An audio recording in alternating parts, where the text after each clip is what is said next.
Olá, pessoal, sejam bem-vindos ao nosso Centro Universitário INTA, Uninta. Meu nome é Evandro Cunha e hoje estaremos no nosso momento síncrono, no nosso curso de Teologia. Temos um convidado especial, o Tiago Santana, que vai abordar um tema muito importante para a nossa formação, não apenas intelectual, mas também espiritual, que é a Bíblia hebraica, né? Também chamada de Tanakh. Tá certo? Então, eu convido a todos a estarem atentos, né? Tomarem notas aí daqueles pontos importantes. Aqueles que quiserem entrar no chat e colocar alguma pergunta, no final iremos deixar ali uns 5 minutos aproximadamente para conversarmos um pouco, 5 a 10 minutos. E esse material também vai ficar na nossa disposição para aqueles que não puderem assistir nesse momento síncrono. Tá certo? Então, para a gente não perder muito tempo e aproveitar ao máximo, né, do professor Tiago. O professor Tiago, você é de Minas Gerais, né, Tiago? Eu sou gaúcho. Ah, é gaúcho. Eu moro em Minas. Agora que está trabalhando em Minas, né? Mas fala um pouquinho aí da tua formação, tá certo? E depois você já entra no tema. Eu vou sair aqui para que a minha beleza não vá ofuscar a sua fala, tá certo? E aí você se apresenta e pode entrar no tema aí até no momento em que nós combinamos, tá certo? Então, Certo. forte abraço e boa sorte. Certinho. Olá, amigos que acompanham aí, alunos da Uninta. É uma grande alegria estar aqui, né? Como o professor Evandro falou, meu nome é Tiago, né? Conhecido como Tiago Santana. Eu tenho minha formação em teologia, né? Graduação em teologia, bacharelado em teologia. Estou concluindo aí também um bacharelado em estudos judaicos e rabínicos pelo Seminário Rabínico Latino-Americano Marshall Mayer. Também concluindo licenciatura em História, atualmente com mestrado em andamento em História também, e pós-graduações aí na área de Arqueologia e História também do Antigo Oriente Médio e Mediterrâneo, né? Essa área que esse tema que eu irei falar com vocês hoje, né? Eu vou compartilhar aqui o PowerPoint com vocês.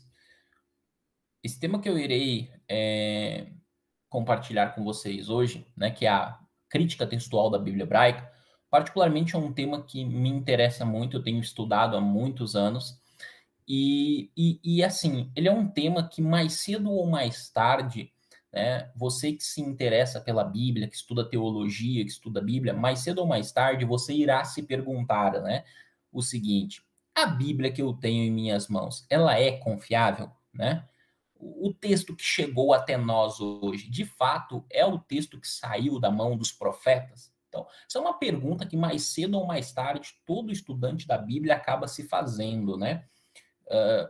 Será que esse texto que nós temos, de fato, o texto de Gênesis, foi o texto que Moisés escreveu? Né?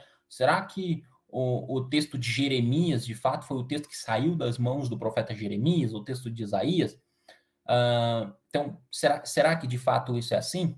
E a ciência que busca, né, trazer respostas para essa pergunta à baila é a crítica textual da Bíblia hebraica. Já já eu vou falar um pouquinho a, sobre os objetivos da crítica textual da Bíblia hebraica, tá? E, inclusive, né, se nós formos pensar também no âmbito da interpretação bíblica, né? Certamente você que estuda teologia, você já estudou em hermenêutica, né? Recentemente, inclusive, eu escrevi um artigo sobre a relação entre hermenêutica e crítica textual para a revista Brita e Holanda do Peru, falando exatamente, né, que a crítica textual ela é o primeiro passo da interpretação bíblica. Por que ela é o primeiro passo da interpretação bíblica, né? Porque para interpretar o texto nós precisamos ter um texto. E imagine o seguinte: se o texto que eu estou interpretando não é de fato o texto original que saiu da mão do escritor bíblico, então todo o meu trabalho de interpretação do texto ele acaba indo por água pelo ralo abaixo, vamos dizer assim, usando uma linguagem bastante corriqueira. Então, ele acaba sendo vão, certo? Por quê? Porque eu estou me respaldando em um texto que não foi o texto, né, que de fato saiu da mão de Moisés e assim por diante. Portanto, a crítica textual ela visa estabelecer o texto. Né? Qual é o texto? A crítica textual vai responder. Qual é o texto? Então, se eu, sei lá, for estudar Gênesis 1:1, né? 1:1. Todo mundo que começa a estudar hebraico decora Gênesis 1:1, né? Bereshit bara Elohim et hashamayim ve'et haaretz, né? Então, será que de fato foi esse o texto que saiu da mão de Moisés? Você poderia se perguntar. É a crítica textual que vai responder, certo? Então, vamos avançar aqui na nossa palestra de hoje. Bom, aqui está um pouquinho da minha formação, depois vocês podem ver aí e acompanhar. Vamos lá. Para nós começarmos, então, agora, de forma mais específica, dentro aí da nossa palestra, vamos começar falando sobre o objetivo da crítica textual. Né? Qual é o objetivo da crítica textual?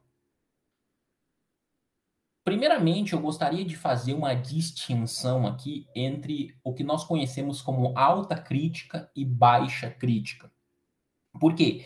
Alguns podem, ao escutar a expressão crítica textual, pode pensar assim, então, vai se criticar a Bíblia? Que tipo de crítica que se faz à Bíblia? Mas nós temos que pensar aqui que a palavra crítica, né, está sendo usado dentro de uma perspectiva científica, né? E não dentro de uma perspectiva corriqueira, pejorativa, certo? Então, é dentro de uma perspectiva científica. Então, crítica aqui denota análise, tá? Análise minuciosa. No caso aí dos textos originais, né, da Bíblia, especificamente da Bíblia hebraica que nós estamos falando aqui. Então, assim, nós tínhamos a chamada alta crítica, o pessoal da teologia aí conhece bastante, né? Por exemplo, as hipóteses, né, JEDP, de Julius Weyerhaeuser, né, Jean Astruc, né, Martin Nolte, né, que são aquelas hipóteses, né, que elas vêm aí do método histórico crítico, né? Ou como alguns também gostam de dizer, dos métodos histórico críticos. Né? Então, que hoje nós chamamos de método histórico crítico, no passado era chamado de alta crítica.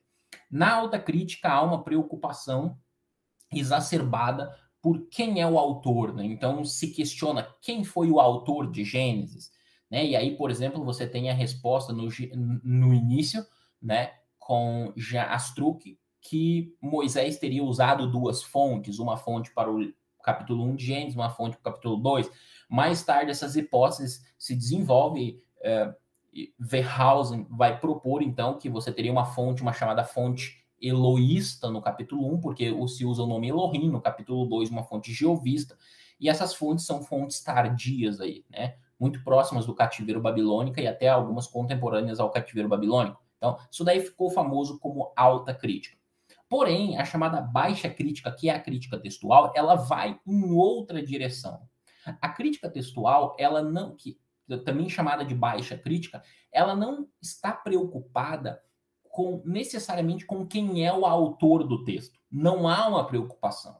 Inclusive, se você pega, por exemplo, o próprio Emanuel Tove, por exemplo.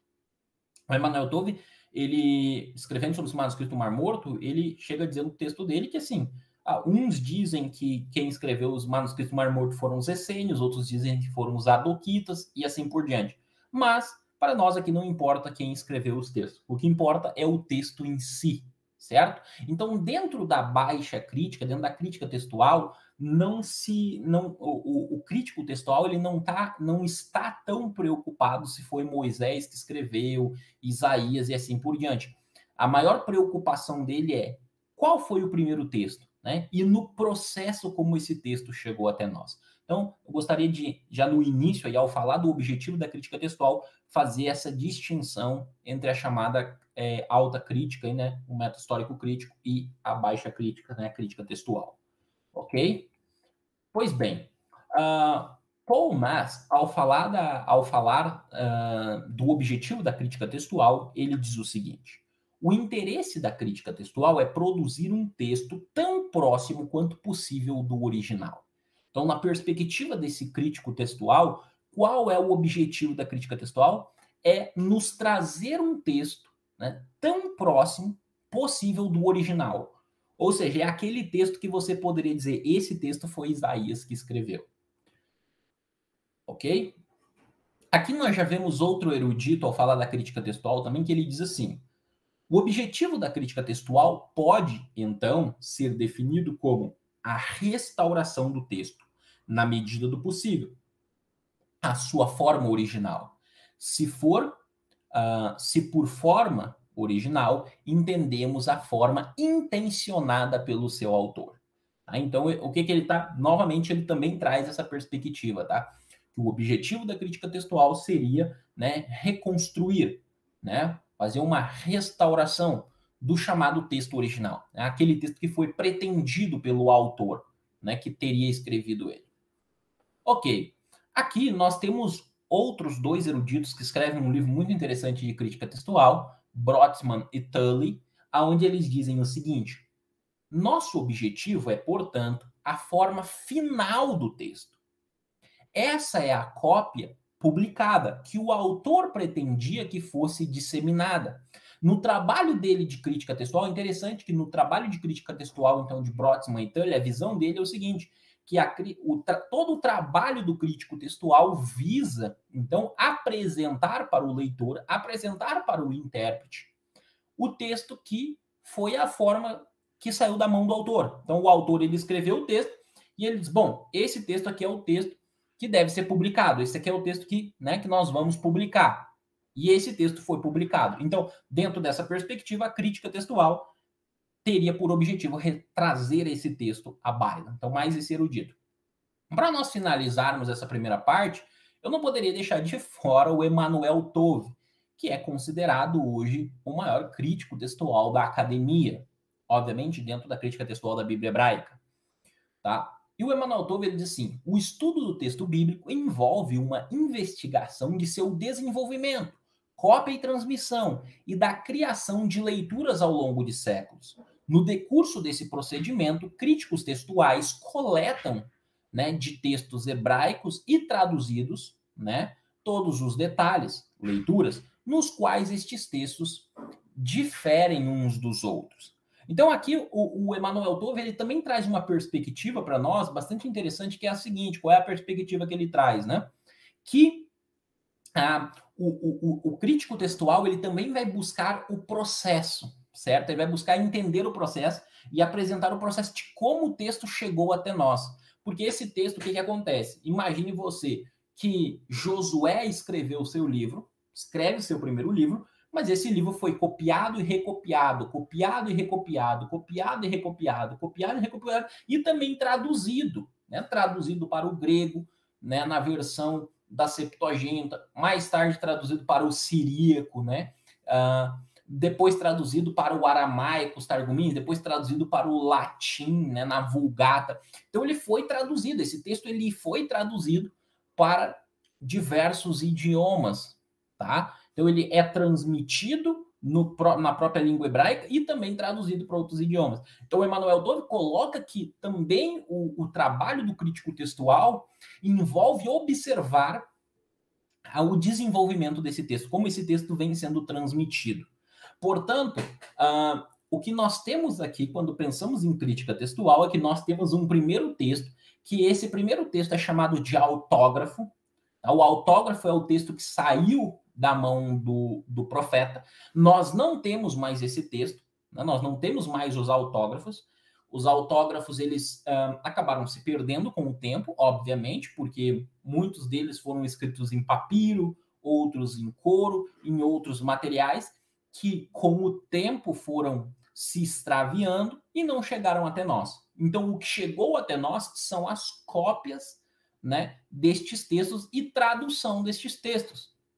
Portanto, o crítico textual hoje, ele lança a mão exatamente destes textos aí, que são as chamadas testemunhas textuais, que eu vou falar agora sobre elas com vocês.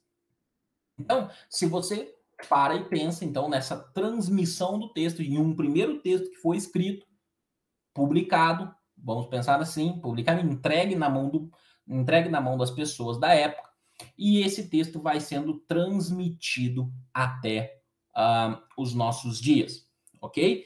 E aí, o que acontece? Nós temos as chamadas testemunhas textuais. E aqui eu trago para vocês as chamadas testemunhas textuais, cujo eu já coloco no topo o texto massorético, tá?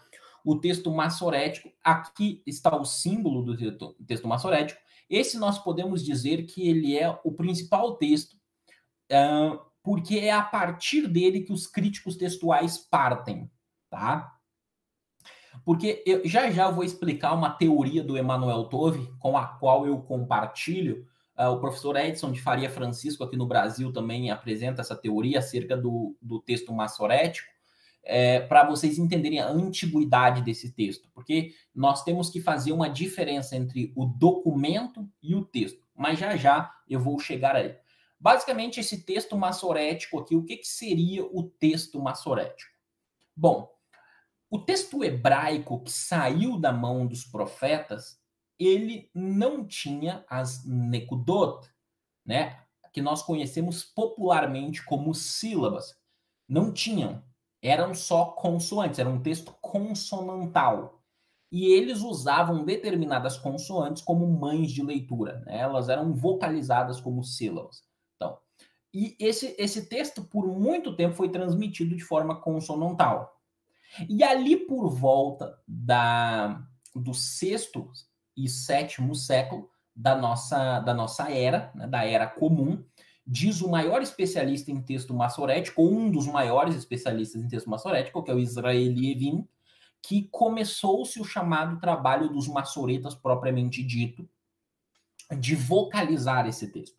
Eles começam a colocar as nekudot, né, que são as chamadas sílabas aí, para que o texto continuasse sendo pronunciado. Esse trabalho durou até o século XI da Era Comum. Tá? E hoje nós temos os mais famosos códices desse trabalho, aí são o Códice de Alepo, que é datado de mais ou menos em 925, 930, e o Códice de Leningrado, ou também conhecido como Códice de São Petersburgo, tá? Que é datado aí mais ou menos de 1008 a 1009 da Era Comum. Tá? São textos dessa época. Já eu vou voltar ao texto massorético para explicar a teoria do Emmanuel Tove para vocês. Bom, nós temos um outro texto hebraico também, que é o chamado texto samaritano, ou Pentateuco samaritano. Aqui está o símbolo do Pentateuco samaritano. O Pentateuco samaritano, o que seria o Pentateuco samaritano? O Pentateuco samaritano seria um texto hebraico somente do Pentateuco, somente da Torá, tá? Ele é datado por volta de 150 antes da Era Comum.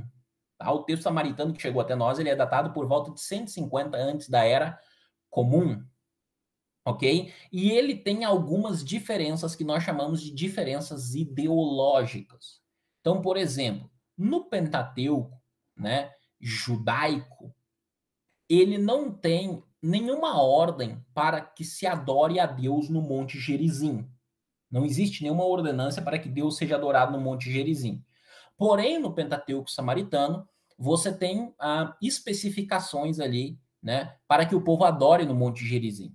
Inclusive, se vocês lembrarem, né, do Evangelho de João, Jesus tem uma discussão com a mulher samaritana, né, aonde a mulher diz para ele, olha, vocês judeus dizem que deve se adorar em Jerusalém, né, e os nossos pais dizem que se deve adorar em Gerizim. Então, porque essa era a tradição samaritana, ok? Essa era a tradição samaritana. Então, há essas mudanças ideológicas. Então, por exemplo, lá nos 10 mandamentos, eu até tenho ali uma versão crítica do Pentateuco samaritano, eu tenho um aqui, e lá nos 10 mandamentos é interessante porque há no mandamento a ordem para se adorar no Monte Gerizim, ok? Agora, um outro grupo de textos hebraicos muito importantes, que são testemunhas textuais também, são os chamados textos do deserto da Judéia. São conhecidos popularmente como os manuscritos do Mar Morto, mas dentro da literatura mais técnica da crítica textual, nós chamamos de textos do deserto da Judéia, porque o Mar Morto é uma região geográfica muito específica, né? E deserto da Judéia é um pouquinho mais amplo, porque você não tem textos ou manuscritos de Qumran, né? Geralmente a gente fala de Qumran, só que nós não temos textos que foram encontrados somente em Qumran, nós temos textos que foram encontrados, por exemplo, em Nahal Hever, Wat Murabad. Então, né? Então nós temos textos que foram encontrados em outras partes do deserto que não foram em Qumran. Então, por isso, hoje nós usamos de forma mais técnica textos do deserto da Judéia. Esses também eram textos hebraicos. Eles são datados em mais ou menos de 250 anos antes da Era Comum, tá? E mais ou menos aí até mais ou menos 100 aí da Era Comum, tá? Você tem textos aí até da época de Bar Kokhba, 130 da Era Comum, que é no período de Adriano, tá? Até um pouquinho depois de 100 da Era Comum. Tá? Na virada do primeiro e segundo século, aí no primeiro e segundo século da Era Comum, você tem textos ainda produzidos, especialmente cartas de Bar Kokhba, ok? Nós temos entre as traduções a mais, vamos dizer assim, importante por ser a mais antiga, que é a Septuaginta. Tá? E aqui nós temos o símbolo da Septuaginta. A Septuaginta, ela foi uma tradução que inicialmente era somente o Pentateuco, somente a Torá. Ela começou a ser traduzida em torno de 280 antes da Era Comum. Tá? Eu não tenho tempo para discutir com vocês os pormenores, tá? Os pormenores da produção da Septuaginta, né? Ou Septuaginta também é uma possível pronúncia. As duas são válidas. Mas depois, no final dessa palestra samaritano, para quem quiser poder se aprofundar, porque veja, isso daqui eu estou fazendo uma introdução à crítica textual, eu poderia falar aqui, sei lá, um semestre inteiro tranquilamente, eu não conseguiria abranger tudo sobre a crítica textual, porque é um assunto muito amplo. Então, a Septuaginta inicialmente era a Torá, né? Foi traduzida possivelmente por 5 tradutores, né? Para os judeus que viviam em Alexandria, tá? Ali sob o governo de Ptolomeu Filadelfo, ok? Depois, mais tarde, se continuou traduzindo a Septuaginta para se continuou traduzindo o resto da Bíblia hebraica para o grego, e isso daí foi terminado mais ou menos na virada do primeiro século da Era Comum. Tá? Foi na virada dos séculos que se concluiu. Ok? Mas hoje nós temos vários textos da Septuaginta. Já eu vou falar para vocês. Aqui nós temos também os Targumim, que são traduções das escrituras para o aramaico. Já é um texto mais tardio. Então, nós temos vários Targumim. Nós temos Targum de Pseudo-Jonatã, Targum de Onkelos, Targum Neoftali. Então, nós temos, entre os Targumins, nós temos traduções mais literais e mais livres. Então, por exemplo, o Targum de Onkelos, ele tende a ser uma tradução mais literal do texto hebraico. O Targum Pseudo-Jonatã tende a ser uma tradução mais, vamos dizer assim, mais flexível. Então, imagine se você for pensar assim, o Targum de Onkelos seria a Almeida atualizada. Tá? Gente, é apenas uma ilustração, ok? E o Targum Pseudo-Jonatã seria, sei lá, a Bíblia Viva. Tá? Então, o tradutor teve um pouco mais de liberdade na hora de traduzir. Assim, a Septuaginta também, tá? A Septuaginta, por exemplo, você tem uma tendência que é o seguinte: os textos legais da Septuaginta, eles eram feitos uma tradução mais literal. Os textos de narrativa, os textos narrativos, o autor tinha maior flexibilidade na hora de traduzir, ok? Depois nós temos a siríaca, tá? Também conhecida como Peshita, né? Que é uma tradução do texto hebraico para o siríaco. Essa tradução aqui há ampla discussão, porque ela parece ter sido amplamente influenciada pela Septuaginta. Talvez algumas partes dela nem tenham sido traduzidas do hebraico, mas da Septuaginta. De qualquer forma, ela sofre ampla influência da Septuaginta. E nós temos aqui também a Vulgata Latina, tá? Que é a Vulgata de Jerônimo, tá? Traduzida por Jerônimo. É interessante porque aí Jerônimo aqui é interessante porque as traduções anteriores elas tendiam a vir por meio da Septuaginta, né? Os cristãos usavam muito a Septuaginta nos primeiros séculos da Era Comum e as traduções tendiam a vir por meio da Septuaginta. Jerônimo vai voltar para o texto hebraico. Jerônimo ele vai, né, para Jerusalém e ele vai passar um tempo lá com os sábios judeus e vai traduzir o texto dele da Bíblia hebraica do hebraico, tá? Mas aí a Vulgata já é uma tradução já por volta do 4º século já da Era Comum. Ok? Então essas são as chamadas testemunhas textuais, tá? O que acontece? Vamos lá para o que é considerado como o ponto de partida dos críticos textuais, que é o texto massorético, ok? Deixa eu ver quanto tempo eu tenho aqui. Bom, acho que dá tempo ainda. Vamos lá, o texto massorético. O que acontece? Muitas pessoas confundem a idade do documento. Então, se nós pensarmos no Códice de Alepo, tá? E o Códice de Leningrado, né? Que é o Códice L, esses textos, os documentos, eles são aqui de 950 desculpe, 930, 925, 930 da Era Comum, e aqui mais ou menos 1008, 1009, o documento. Porém, o texto, ele é mais antigo. Por quê?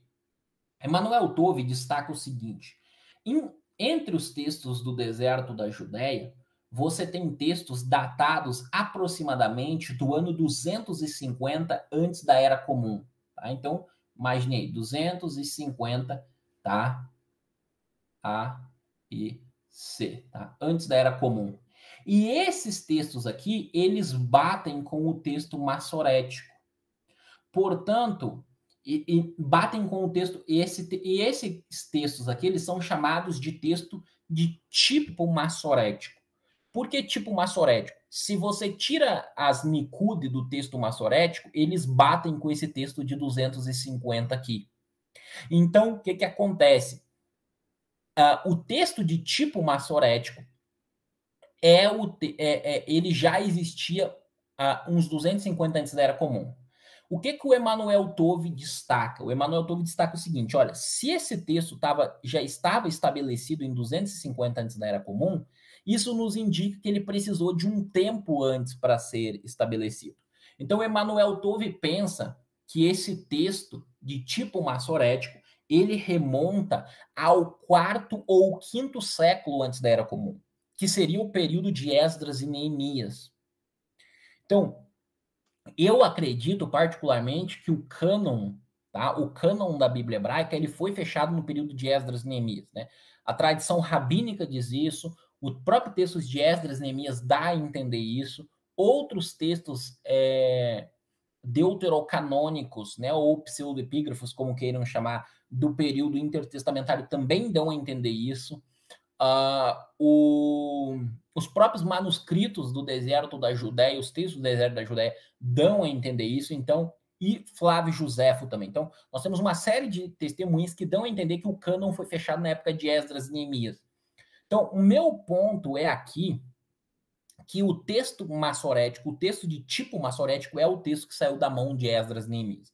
E é interessante porque dentro da tradição judaica nós temos lá no Perkei Avot que diz assim, que Moisés recebeu a Torá do Sinai, transmitiu a Josué, Josué transmitiu aos profetas, os profetas foram transmitindo, chegou aos homens da grande assembleia, que são ali na época de Esdras e Neemias, e esse transmitiram aos sábios. Então, a própria tradição judaica fala de uma transmissão de um texto até a época de Esdras e Neemias, e esse texto é passado para a mão dos sábios, tá? E hoje nós sabemos, o Emanuel Tove destaca isso também, nós sabemos pela tradição judaica que havia um rolo do templo. Havia um rolo no templo, um texto hebraico no templo, que era o texto modelo. Por quê? Na época de Jesus, o texto hebraico já estava estabelecido, era o texto que os rabinos usavam, ele já estava estabelecido, e era esse texto de tipo massorético.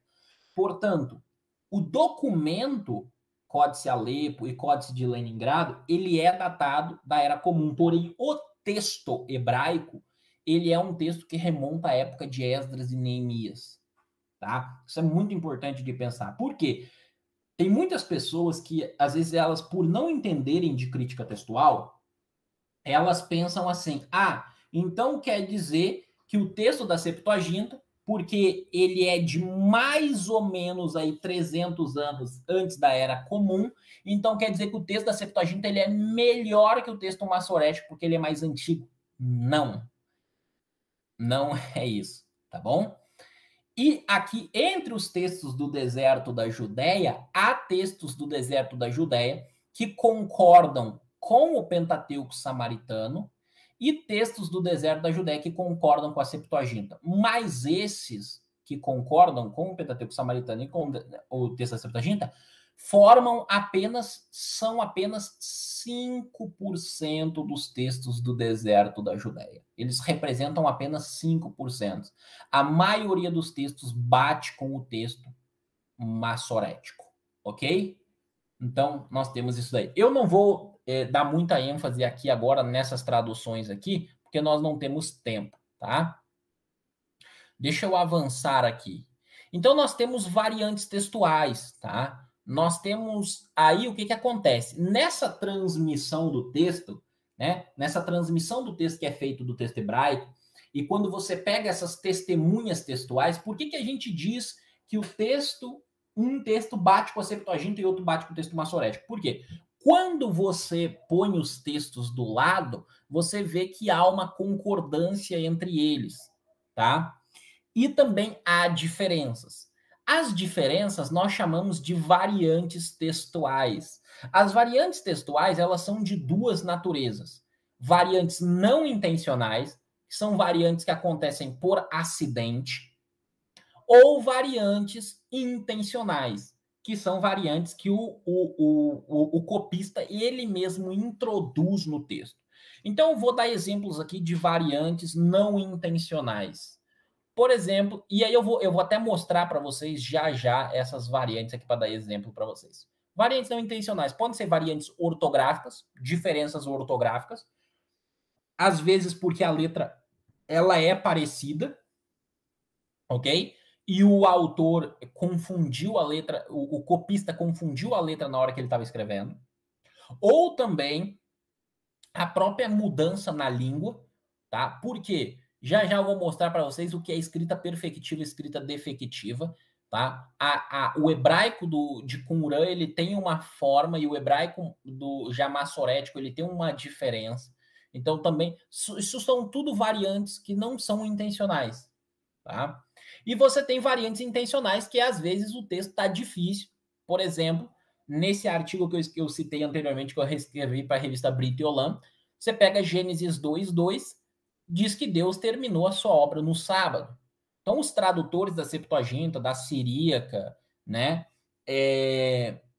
eles olham para isso daí e eles dizem, ora, Deus não pode ter trabalhado no sábado, porque nós sabemos que o sábado, na lei de Moisés, é o dia de descanso. Então, eles foram lá e colocaram que Deus terminou na sexta-feira. Eles alteraram, é uma variante, não, uma alteração intencional. Eles colocaram na sexta-feira. Um outro exemplo que eu poderia citar é Êxodo capítulo 12, verso 40, que diz que o povo ficou 430 anos no Egito. Só que Gênesis capítulo 15 diz que o povo ficaria 400 anos como escravo. E aí você se pergunta, é 400 ou 430? Né? Aí o copista, né, na Septuaginta e no Pentateuco samaritano, ele coloca assim, que o povo ficou 430 anos na terra do Egito e na terra de Canaã. Ou seja, os 430 anos contam tanto o período que está no Egito quanto na terra de Canaã. E, de fato, isso faz sentido, porque, agora, se eu for trazer para o lado da história, né, que a crítica textual também conversa com outras ciências, se eu for trazer para o lado da história e da arqueologia, são áreas também do meu estudo, nós sabemos hoje que na época dos patriarcas, quem governava a terra de Canaã eram os egípcios. Portanto, a terra de Canaã era considerada ainda como terra egípcia. Então, por isso que fala 430 anos na terra de Canaã e na terra do Egito, para combinar com o que foi dito lá em Gênesis, tá? Já eu falo um pouquinho mais para vocês. Aqui nós temos alguns critérios de avaliação textual. Então, quando nós encontramos essas diferenças textuais, nós precisamos de critério para saber quais são as leituras originais. Então, um primeiro critério que nós temos é a leitura difícil. A leitura difícil, qual é o critério da leitura difícil? O critério da leitura difícil é o seguinte: qual é a tendência? É dificultar o texto ou facilitar o texto? Óbvio, a tendência sempre vai ser facilitar o texto. Então, esse critério nos diz que a leitura mais difícil, ela geralmente deve ser aceitada. Então, por exemplo, no texto de Gênesis, que diz que Deus trabalhou no sábado, a leitura mais difícil é a que as obras de Deus foram terminadas no sábado. É a leitura mais difícil, porque a tendência do copista nunca vai ser dificultar o texto, vai ser sempre facilitar. Pelo menos na maioria esmagadora das vezes. Então, a leitura original aí seria a leitura no sétimo dia. Ok? Leitura breve. Então, o que acontece? A tendência do copista dificilmente será alongar o texto, mas na maioria das vezes ele vai encurtar.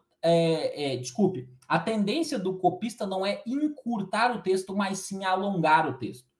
Tá? Então, a tendência do copista nunca vai ser encurtar o texto, mas geralmente vai ser alongar o texto. E aí entra o exemplo que eu acabei de dar para vocês, que é o exemplo lá de Êxodo capítulo 12, verso 40, que eles põem na terra de Canaã, na terra do Egito e na terra de Canaã, ou seja, ele alonga o texto, ele deixa o texto mais explicativo, ele alonga o texto. Então, a leitura mais curta, que seria só terra de Canaã, possivelmente é a original e é a aceitável.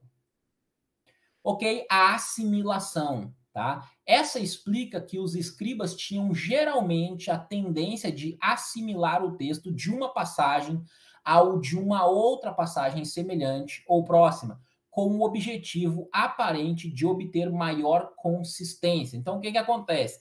Quando o escriba ele tem dois textos próximos ou dois textos semelhantes, ele tende a pegar o texto e torná-los semelhantes, porque ele está acostumado com aquela leitura. Então, ele harmoniza os textos, ele faz uma relação entre os textos. Aqui a modificação interpretativa, né? Que está intimamente relacionada com o primeiro caso, da leitura difícil. Por quê? Porque a modificação interpretativa é o escriba interpretando o texto. Tá? Ele interpreta o texto e modifica o texto para torná-lo geralmente mais fácil. Tá? Que pode ser também chamado de mudança exegética. Ok?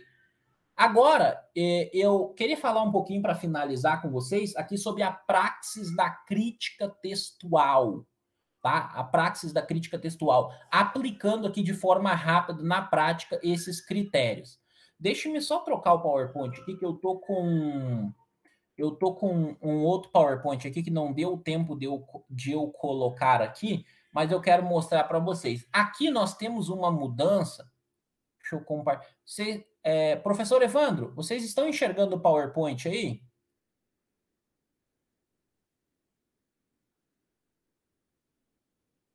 Sim, é de Isaías 45. Isso.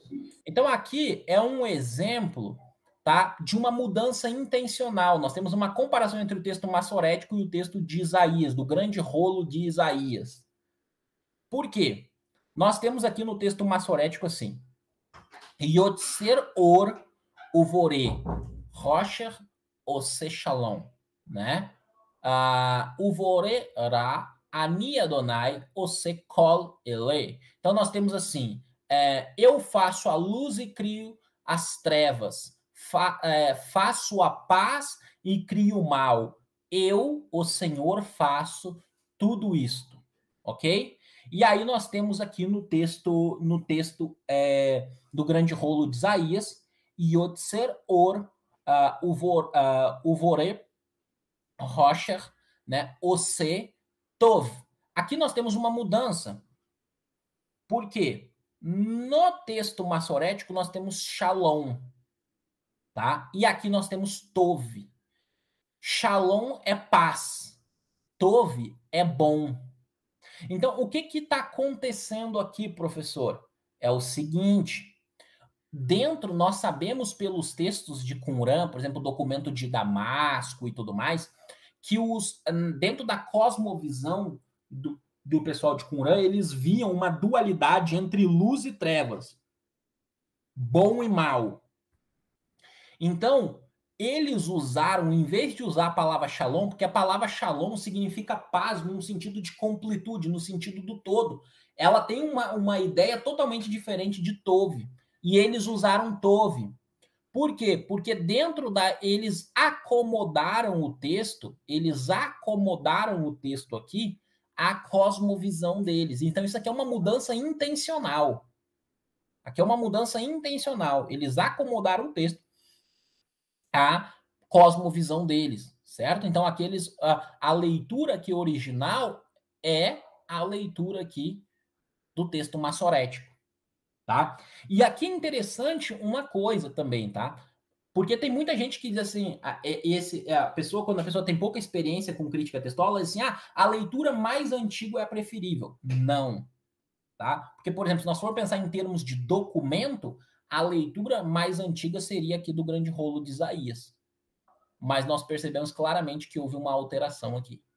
Quando o texto massorético, que é aqui o Códice de Leningrado, esse códice é do século X, da Era Comum, mas nós percebemos que ele preservou a leitura original. Agora, nesse mesmo texto aqui, nós temos uma variante não intencional, que é aqui, ó. Eu posso exemplificar isso em duas palavras, tá? Uma é aqui, Rocher, porque Rocher aqui tá com uma escrita perfectiva, tem um VAV. Aqui, não. Aqui, Rocher vem com Rolenvav. Então, isso daqui é uma variante ortográfica, isso aqui é uma variante não intencional, tá? Aqui também, ó, se nós olharmos para o C, você vai ver que o C tem um Rolenvav, que tem som de O, que é uma mátria lexical, tem som de O, né, uma mãe de leitura, e aqui tem um Rolenvav, né? Então, o C, tá? Então, aqui são variantes, essas duas são variantes não intencionais, tá? Elas não são variantes intencionais. Outra variante dessa mesma natureza, que é uma variante ortográfica, é aqui no colo. No colo, você tem aqui um vav, um Rolenvav, e aqui você tem um Kametz, tá? E isso daí nós percebemos aqui embaixo, eu coloquei a imagem do manuscrito para vocês aqui também. Então, se você olhar aqui, aqui, ó, call tem um vav aqui, tá? O OC também aqui, ó, tá? Então, aqui nós temos um exemplo disso daí. E só para mim finalizar essa parte agora rapidamente, queria mostrar para vocês só mais uma coisa, tá? Que aí já é relacionada à Septuaginta, ok? Por quê? Aqui eu preparei um material, fiz rapidamente uma tradução e uma decodificação do aparato crítico da Göttingen. A Göttingen é uma tradução, uma versão crítica da Septuaginta. Por quê? A Septuaginta, você tem uma primeira Septuaginta, mas depois você tem as chamadas recensões da Septuaginta, que são revisões com modificações. Então você tem a de Áquila, de Adriano, a de Símaco, a de Teodosião, e essas também apresentam variantes textuais. Então aqui eu faço uma tradução e aqui embaixo eu faço uma decodificação do aparato crítico delas, demonstrando variantes na própria Septuaginta, tá? Então você tem textos que vão trazer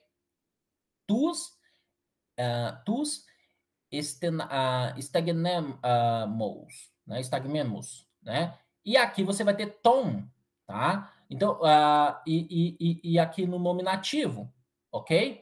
Então, você já tem uma diferença aqui, tá? Você já tem uma diferença, né? No texto aqui, ok? E assim por diante. Então, eu estou mostrando isso aqui para vocês porque é o seguinte, a própria Septuaginta, ela tem as suas variantes textuais, tá? Então, por isso que é preciso tomar muito cuidado, porque às vezes a gente vê pessoas que não têm treinamento em crítica textual dizendo assim, nossa, o texto da Septuaginta é mais antigo, então ele é preferível, e assim por diante. Falas dessa natureza. Só que o que nós precisamos pensar é que nós temos que fazer crítica textual da própria Septuaginta, porque nós não sabemos exatamente nem qual é o texto original da Septuaginta. Então, por exemplo, eu falei para vocês aqui de Gênesis 2, né? Ali quando fala que Deus terminou no sábado, e você tem textos da Septuaginta, que dizem que terminou na sexta-feira, e outros textos que dizem que terminou no sábado. Por exemplo, Símaco e Teodosião, na recensão deles, dizem que foi no sábado. E aí? Então, eu vou encerrando por aqui, abrindo para o professor fazer o tempo de pergunta dele aí. O assunto ele é muito amplo, mas eu espero ter ajudado um pouco aí. Com certeza, Tiago. Esse assunto, eu não sei se na sua época de formação já tinha essa questão de crítica textual. Tem ainda não, né? Não. Ainda não tem, que é uma... Não se vê na graduação, né? Na graduação não se vê crítica textual. Exato, né? Inclusive, a gente está tentando aqui ver se insere, pelo menos como um curso de extensão grátis para os alunos, né? Tanto a crítica do Antigo Testamento como do Novo Testamento, porque realmente é uma lacuna muito grande que fica na nossa formação. Mas eu gostaria aqui de fazer uma pergunta básica, né, para aqueles, porque boa parte dos nossos alunos, né, nós temos pastores, nós temos líderes de igreja, nós temos católicos, nós temos espíritas, nós temos um curso interconfessional, né? Então, eu perguntaria para você qual o conselho que você daria para quem está começando, qual seria o primeiro livro de crítica textual que você indicaria assim para que ele, digamos, fosse a alfabetização, né, da crítica, né? Você tem alguma coisa em mente? Tenho sim. Ó, eu recomendaria 2 livros aí, tá? 2 livros. Um é um até bastante antiguinho, já tem na língua portuguesa, que é uma introdução geral à Bíblia, que é aquela introdução do Norman Geisler e William Nix. Mas eu faço um adendo, comprem a versão atualizada, que saiu há pouco tempo, que eles fizeram uma atualização e ele ficou bem maior, tá? Então, esse é um bom livro para introduzir a pessoa no mundo, nesse mundo da transmissão do texto bíblico, de como o texto bíblico chegou até nós. Na verdade, eu vou acrescentar mais um livro, o do F.F. Bruce, O Cânon das Escrituras, né? Como a Bíblia chegou até nós, de F.F. Bruce. Então, esses 2, eu recomendaria serem lidos primeiro. Depois que lê esses 2, aí já entra numa leitura um pouquinho mais técnica, tá? Que é Brotzmann e Tully, Introdução à Crítica Textual do Antigo Testamento. Depois... Tem em português esse? Tem. Todos que eu estou recomendando aqui tem em língua portuguesa, tá? O primeiro, do William Nix e Norman Geisler, encontra na editora Vida Nova. O do F.F. Bruce na Agnus.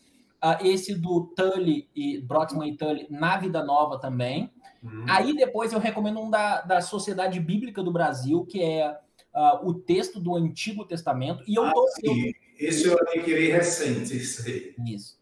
E assim, gente, eu tô recomendando para vocês numa ordem de leitura, tá? Essa é a ordem de leitura. Por quê? De leituras menos... que são técnicas, são profundas, mas não são tão técnicas, tão específicas quanto outras. Então, por exemplo, eu conheço pessoas, professor, que às vezes querem estudar crítica textual e vai ler Emanuel Tove. Não dá, gente. O Emanuel Tove já tem que... O camarada tem que ter anos de caminhada para chegar no Emanuel Tove. E assim mesmo precisa ler 3, 4 vezes, porque o Emanuel Tove, ele é muito técnico, ele é muito denso, tá? É uma leitura ótima, fantástica, mas ele não se tornou uma referência para qualquer um que estuda crítica textual, por acaso. Ele se tornou porque é uma leitura bastante técnica. Considerado o Papa, né, da crítica textual do Antigo Testamento, né? Exato. Agora me diga uma coisa, como você falou ali rapidamente, né, bem rapidinho, sobre a questão da importância da crítica textual e a questão da interpretação e do sermão, né? Porque muitos dos nossos alunos são pregadores, né? Qual é essa relação que você vê aí da importância? Você já pegou assim, algum texto que você que você se deparou, que era obscuro, que de repente, quando você começou a averiguar, né, e você percebeu que tinha um sentido muito mais abrangente, né, do que a tradução em português? Sim. Bom, se eu for pensar em termos de crítica textual, esse próprio texto de Êxodo, capítulo 12, verso 40, foi um dos textos que eu tive uma experiência muito interessante, porque é uma dúvida que muita gente tem, né? Você pega o texto ali, poxa, como é que o texto de Gênesis diz que eles iam ficar 400 anos, o outro diz que é 430? Como é que é isso, né? E aí, hoje, né, os estudiosos, o próprio. E é interessante porque Paulo fala em Gálatas 3,17 que a aliança, uma aliança não poderia, a lei não poderia anular uma aliança que foi dada 430 anos antes. Então, é interessante porque Paulo ele coloca a aliança começando com Abraão lá, quando Abraão recebe o chamado para sair da terra, e a lei que foi dada no Monte Sinai. Então, Paulo coloca que os 430 anos de Êxodo vão desde o chamado de Abraão até ali. E esses 400 anos entram dentro desse período, porque entendem os intérpretes que esses 400 anos começam com quando Isaac nasce, ele começa a ser perseguido por Ismael já.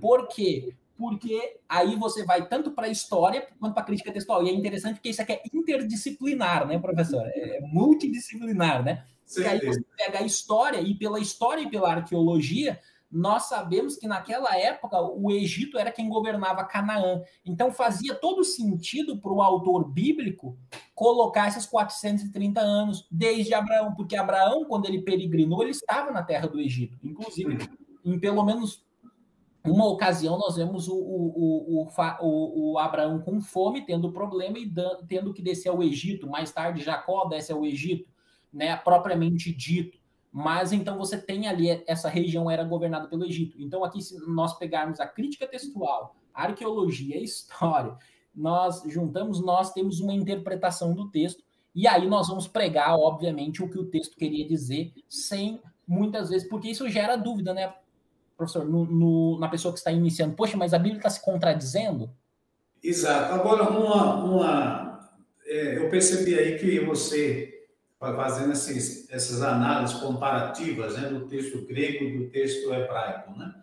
Então, na verdade, importantíssimo, né, conhecimento, pelo menos um conhecimento rudimentar, né, das Isso. bíblicas, para que você possa usufruir melhor da questão da crítica textual.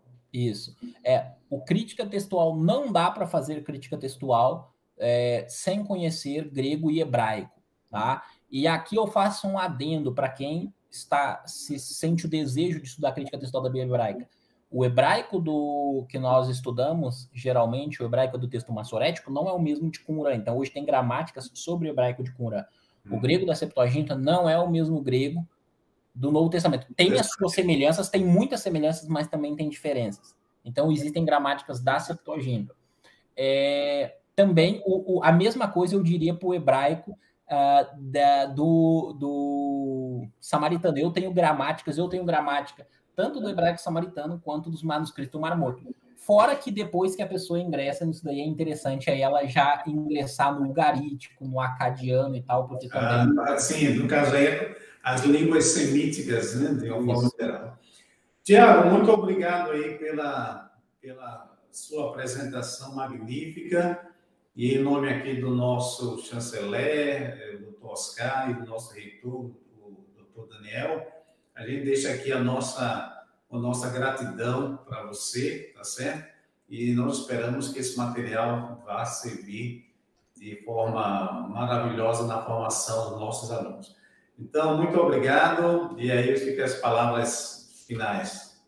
Eu agradeço pelo convite, né? É sempre bom a gente falar de um assunto que a gente gosta, e estamos à disposição aí sempre que precisar. E eu convido todos os alunos aí, estudantes de teologia, a embarcarem nesse universo maravilhoso. Sim, mas a gente esqueceu aqui uma coisa importantíssima, que é o teu canal, né? Sim. E até mencionei, né? Eu tenho meu canal lá, gente, que é o Sotanar. Tem no maravilhoso, viu, pessoal? Isso. Muito, riquíssimo. E, inclusive, para quem quiser estudar crítica textual, já vai encontrar bastante coisa no Brasil, eu não conheço nenhum assim que tenha aquele nível que o teu canal tem. Tá certo, pessoal? Então a gente fica por aqui. Então, que Deus os abençoe nossos estudos e a gente se vê na próxima oportunidade.